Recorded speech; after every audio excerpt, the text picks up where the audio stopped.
why it's not just nice to be nice is the point I'll make there.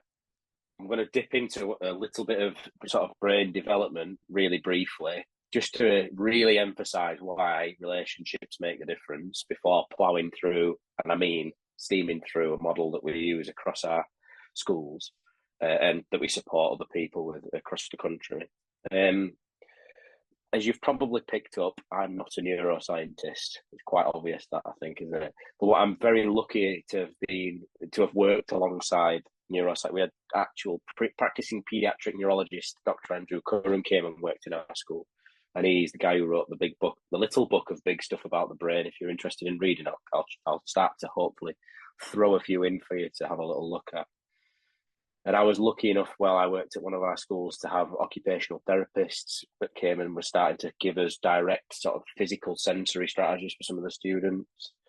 And I've been lucky enough to work alongside therapists in some of our settings as well. So then putting that, not just me, but our team, Luke, who you'll meet next time around, putting that into practice practically for teaching assistants, for teachers in mainstream X or in primary, whatever, putting that into practice is kind of what you're getting from us. You're getting a bit more of a practical version of some really complex things. This cookie on the screen is a brain, not a cookie. And it's going to quickly represent how a brain grows. And we're going to look through 4 different lenses pretty quickly, if that's okay. So when you're born with billions and billions of neurons inside your head. They're responsible for absolutely everything you can think of. Everything. Walking, talking, sharing, climbing, learning, reading, and anything you can think of.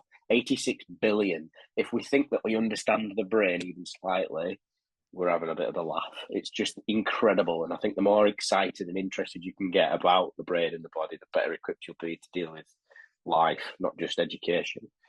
Now, to connect those dots, let me get my pen back on. To build a neural pathway, you need what's called a dyadic interaction, which is essentially a fancy word for serve and return. So for me now, 4-month-old baby, she's starting to pick up on all that stuff. And the to and fro, the tennis match of attachment is really taking is setting its roots for us. Now that happens 400 to 500 times, and you get what's called a nice strong neural pathway. You get those synapses starting to connect, and you start to get a healthy brain development pathway, trajectory, whatever you want to call it. Now this here, lens number 1 that you're going to look through with me, you might call that neurotypical. Excuse my spelling and my writing, but that's what you might call that. If you had good enough care, attachment theories, have a little nosy at them if you haven't already, which isn't perfect because there's no such thing.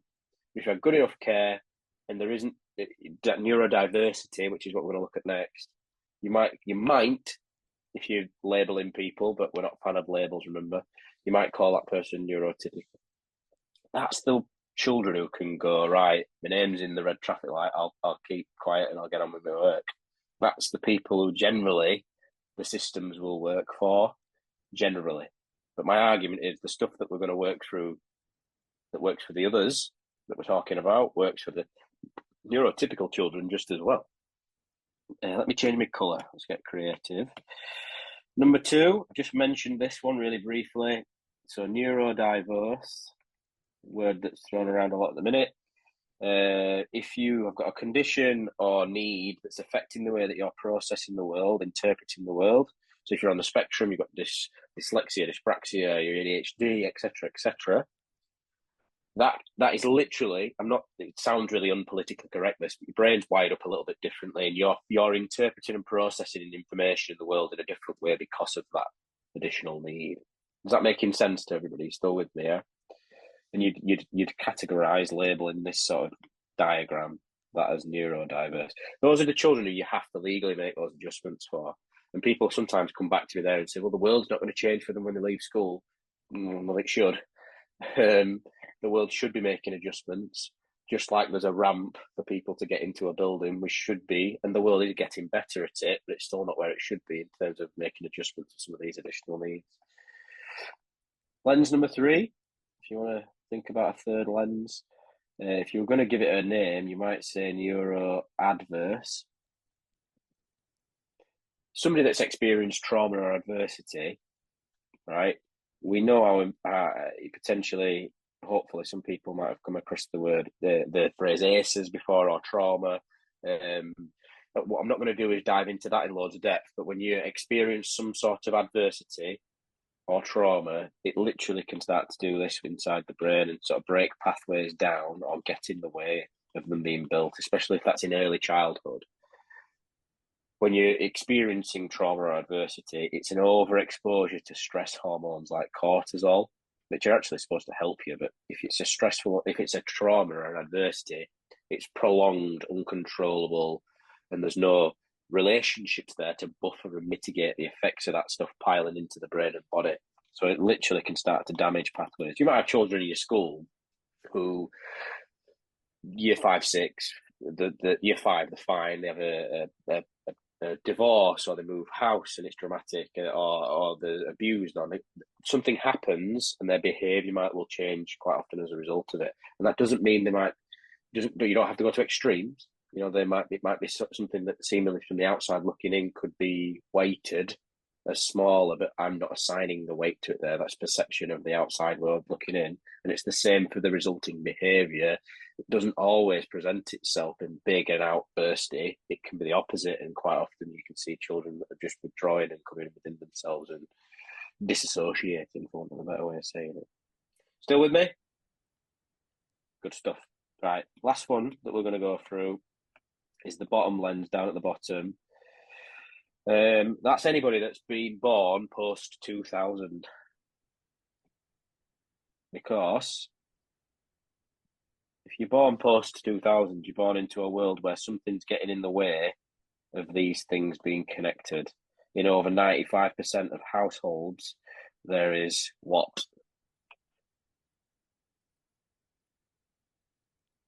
Screens. Yeah, technology.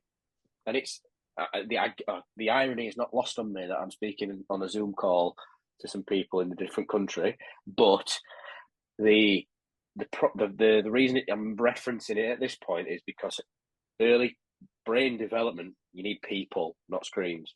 Thousands of years, human beings have been on the planet.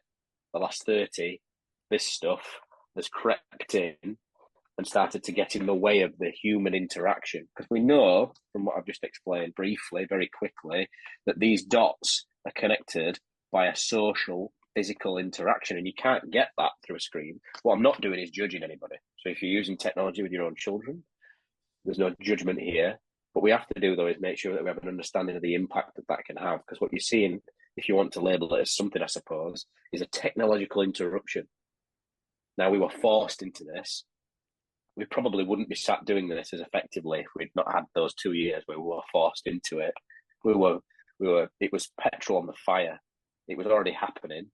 You'll recognise this, and without going off on a massive rant, you'll see the effects of this stuff in your classrooms and in the world. You'll see children that are maybe mislabeled as some of these other things that are on the screen, but actually just not had enough rough and tumble, tummy time, goo goo gaga, peekaboos, all that sort of stuff. Instead, I've been slammed in front of an iPad or an Xbox, and I'm not actually physically or emotionally developing the way that I should be. You can't get the same chemical releases through a screen as you can through those social, physical interactions. You can't figure out how to deal with emotion, look at what a model of a good emotion looks like through a screen.